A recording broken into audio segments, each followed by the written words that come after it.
September 3rd. It is my birthday. I woke up feeling extremely grateful.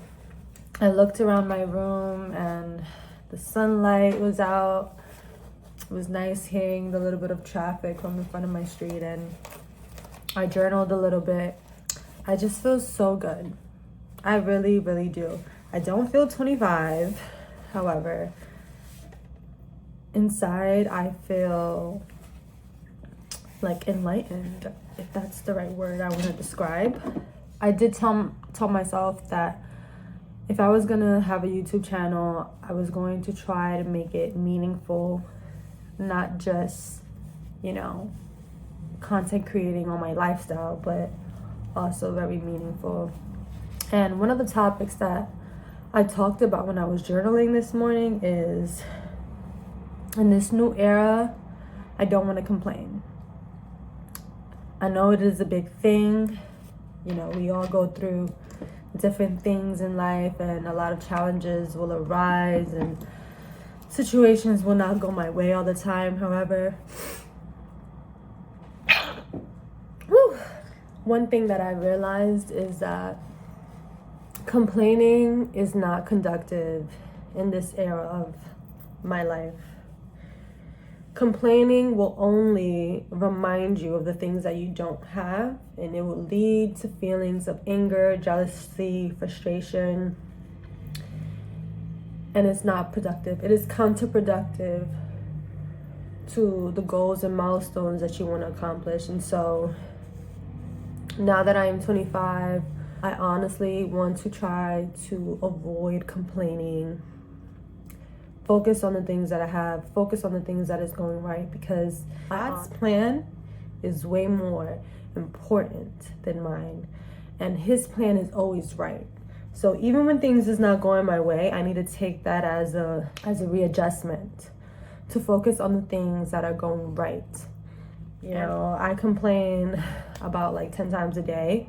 Complain over the little simplest things. And I can't control situations that are out of my control. I feel like we all can relate to this. We've all been in a situation or a predicament where we feel like everything is everything is going in a certain path. This one slip up might just crash everything down. And so we start to feel discouraged, we start to get angry, we start to blame others, we start to look for a reason for why things are not working. And sometimes things are just not working for the simple fact that they weren't meant for you. They weren't meant for this current moment in your life. It wasn't meant for you. And so in this new chapter of my life, I am pledging to myself to avoid complaints. I'm not complaining. And one thing that I also want to say is that don't surround yourself by people who complain a lot. If your circle of friends or your family or whoever complains a lot, that is not good. It only allows you to complain. And I realized that a lot of the friendships that I built in the past, and when I think about the conversations that we would have, we would gossip, we would talk about, oh, why she dressed like that? Why she has this and that? Like, oh, why is things are not going my way? Why is it working out for them? Why isn't it working out for me? Oh, I don't like this certain family member. Oh, I don't like this other family member. I don't like this, that, and the third. I don't know why. If your conversations are starting with, I don't know why, I don't like this, why is this that, why is this, that is the root to complaining. I want to surround myself with a group of women who are uplifting. I don't want to surround myself with people who are bringing my energy down, who are always trying to like find issues. And trust me, like we all have things that we're going through. I'm not saying that we don't have challenges, and it's important to vent to your circle, but if you're constantly venting to your friends or you're constantly venting to your partner, like even my boyfriend, like sometimes I gotta remind myself, like, I can't pour all my feelings out to this man. He's gonna get tired of me. Okay, like he's gonna get tired of me. And I honestly do recommend therapy. For me, is like the best way to go, because you're speaking to someone who is not biased to your situation. Like, you're speaking to someone who don't know you. This is a chance for you to get to know someone and allow them to know you in a way that other people don't know you. And they're able to give you advice looking from the outside in. You know, like, every time I feel that I'm venting too much to someone I know, I feel very like icky at the end. And I'm pretty sure a lot of us feel that way. Like, we vent to someone that we know, and then afterwards you're like, oh, I probably should have never told them all of this because they know all this information about me. You know, you want to keep your issues limited to your friends and peers and family. Overloading how you feel all the time just doesn't feel good at the end. And when you speak to someone who is unbiased to your situation, someone who doesn't know you like that, but can empathize to what you're going through and is a professional, they went to school for these type of things, it really helps a lot. Like, I have to say, over the last 2.5 years, when I went to therapy, trust me, I've gone to 3 different type of therapists just to find the right one, and I still haven't found the right one. I'm not currently in therapy right now, and I actually do want to go back. However, therapy is not easy. You know, it takes time to find someone who you can connect with and you feel comfortable with. The first therapist that I had, I just felt like she was just listening to me and validating my feelings, but she wasn't giving me solutions to what I was going through.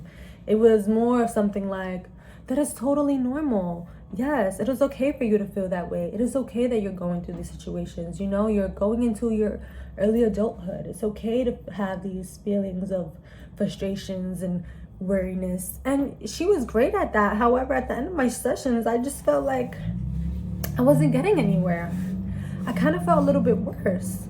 It was like, okay, here I am pouring my heart and soul out, expecting for an answer or some type of guide on how to ease what I'm going through, and I wasn't getting that. And I feel like it's important for us young individuals to find a therapist that is not only listening to you, but finding solutions or a guide. I'm not saying that these therapists are gonna give you like concrete answers on how to help you in your situation. However, if you have a therapist who is giving you the proper way of guidance to help you navigate through these issues, that's what matters, you know? And so I want to keep this video short. I just want it to be a meaningful message of, if you're going through a lot in your life, you have so many issues, your finances, you have family issues, medical issues. Again, it is not easy to just stop complaining. However, limiting your complaints is very effective. It allows you to focus on the things that you can control.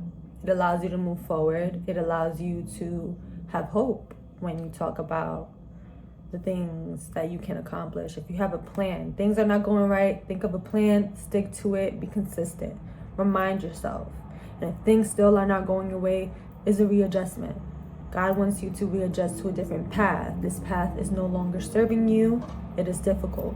One thing that I really learned is that every time you're going through a change or every time you're going through growth, it is not comfortable. It is an uncomfortable situation. Every time I'm in an uncomfortable situation, in the back of my head, I'm gonna grow after this. I'm gonna grow after this situation. It is uncomfortable, but I know that at the end of the road, I have grown in some shape, way, form, whatever. And it will be very much rewarding. I hope everyone has a wonderful day. I'm actually working on my birthday today, and I don't mind that because I need the money. And I am sending love, warmth, and nothing but positivity your way. I hope you have an amazing day.